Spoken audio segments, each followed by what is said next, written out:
बात बच्चों, हम कर रहे हैं वर्ण विचार अध्याय। ये पाठ 2 है। कल हमने किया था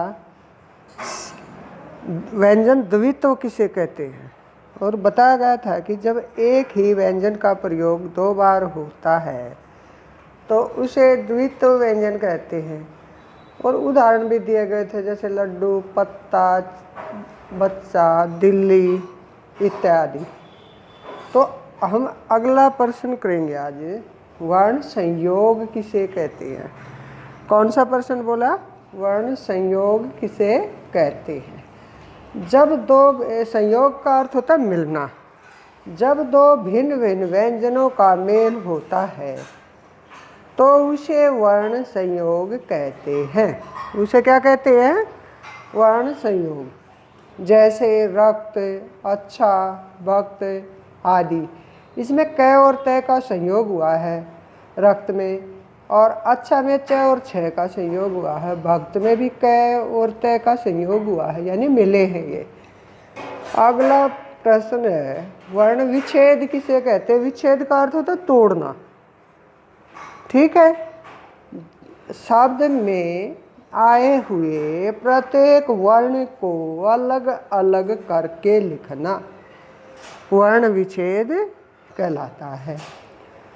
फिर सुनिए, शब्द में आए हुए प्रत्येक वर्ण को अलग अलग करके लिखना वर्ण विच्छेद कहलाता है। जैसे राम, राम का अगर हम वर्ण विच्छेद करेंगे तो क्या बनेगा? र, उसके नीचे हलचिन आ जाएगा, इसे हलंत कहते हैं, जमा आ,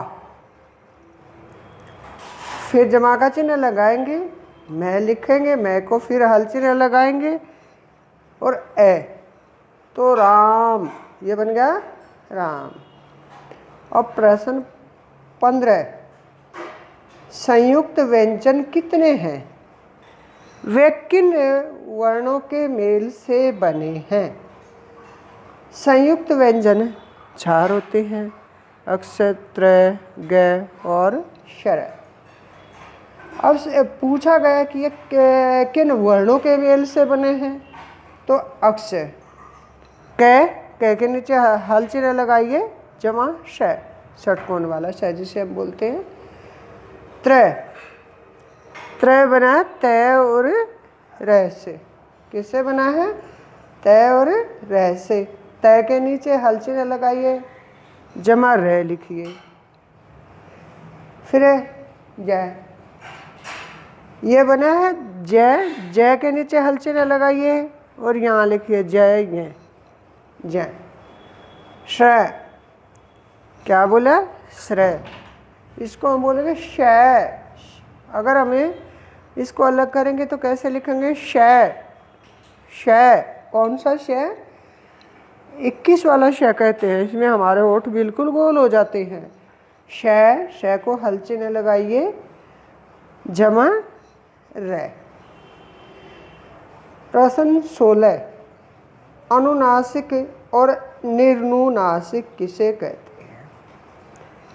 कौन सा प्रश्न? अनुनासिक और निर्नुनासिक। अब पहले हम करेंगे अनुनासिक। अनुनासिक किसे कहते हैं? जिन ध्वनियों के उच्चारण में, उच्चारण क्या होता है? उच्चरित करना, बोलना। जिन ध्वनियों के उच्चारण में वायु मुख के साथ साथ नासिका द्वार से भी निकले। नासिका होता है नाक। जिन ध्वनियों के उच्चारण में वायु मुख के साथ साथ नासिका द्वार से निकले उन्हें अनुनासिक कहते हैं। और इसका चिन्ह होता है चंद्र बिंदु। इसका चिन्ह क्या है? चंद्र बिंदु। जैसे आँख, चांद, हंस आदि। निर्नुनासिक, निर का अर्थ होता है रहित, नासिक यानी वही नाक। निर्नुनासिक, जिन ध्वनियों के उच्चारण में श्वास वायु केवल मुख से बाहर निकलती है। जिन ध्वनियों के उच्चारण में श्वास वायु केवल मुख से निकलती है उन्हें निर्नुनासिक कहते हैं। जैसे मन, तन, धन आदि। बच्चों, आज यह अध्याय हमारा समाप्त हो गया है।